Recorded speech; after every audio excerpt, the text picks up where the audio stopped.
ಕಾರ್ಮಿಕರು ಮತ್ತು ರೈತರು ಜಂಟಿಯಾಗಿ ಭಾರತದಾದ್ಯಂತ ನಮ್ಮ ಸಮಸ್ಯೆಯನ್ನು ಎತ್ತಿ ಹಿಡಿಯಲು ಮತ್ತು ಪರಿಹಾರಕ್ಕಾಗಿ ಒತ್ತಾಯಿಸಲು ಪ್ರತಿಭಟನೆ ನಡೆಸಲಾಯಿತು. ದೇಶದ ಈ ಎರಡು ಪ್ರಮುಖ ಉತ್ಪಾದಕ ಶಕ್ತಿಗಳ ಪರವಾಗಿ ನೀವು ದಯೆಯಿಂದ ಮಧ್ಯಪ್ರವೇಶಿಸುತ್ತಿರುವಿರಿ ಎಂಬ ಭರವಸೆಯೊಂದಿಗೆ ನಾವು ಈ ಮನವಿಯನ್ನು ನಿಮಗೆ ಕಳುಹಿಸುತ್ತಿದ್ದೇವೆ.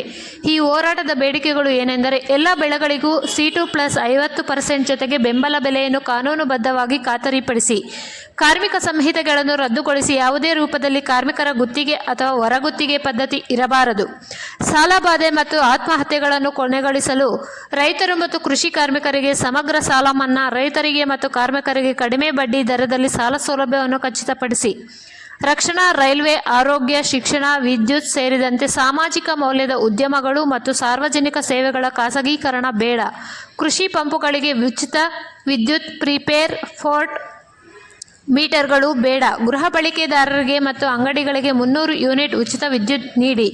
ಇನ್ನು ಮುಂತಾದ ಬೇಡಿಕೆಗಳನ್ನು ಈ ದಿನ ಜಿಲ್ಲಾಧಿಕಾರಿಗಳ ಕಚೇರಿ ಮುಂದೆ ಪ್ರತಿಭಟನೆ ಮಾಡಲಾಯಿತು.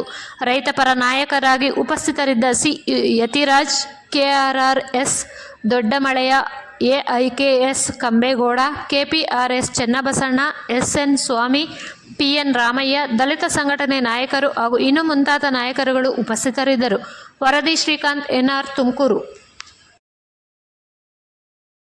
ಮಾರುಕಟ್ಟೆಯಲ್ಲಿ ಬೆಲೆಗಳು ತಂತಾನಕ್ಕೆ ಜಾಸ್ತಿ ಆಗೋದು, ಈ ರೀತಿಯಾಗಿ ಇದಾಗ್ತಾ ಇತ್ತು. ಇದನ್ನು ಮಾಡಿದ್ರೆ ನೋಡಿ, ಇವಾಗ ರೈತರ ಆದಾಯ ವಾರ್ಷಿಕವಾಗಿ 3% ಮಾತ್ರ ಜಾಸ್ತಿ ಆಗ್ತಾ ಇದೆ. ದ್ವಿಗುಣಗೊಳಿಸಬೇಕು ಅಂತ ಅಂದ್ರೆ ಅದು 10.9% ಅಷ್ಟು ಜಾಸ್ತಿ ಆಗಬೇಕು ವಾರ್ಷಿಕವಾಗಿ. ಆ ಪ್ರಮಾಣದಲ್ಲಿ ಜಾಸ್ತಿ ಆಗ್ತಾ ಇದೆಯಾ? ನಾವು ಈ ಪ್ರಶ್ನೆನ ಕೇಳಬೇಕಾಗಿದೆ.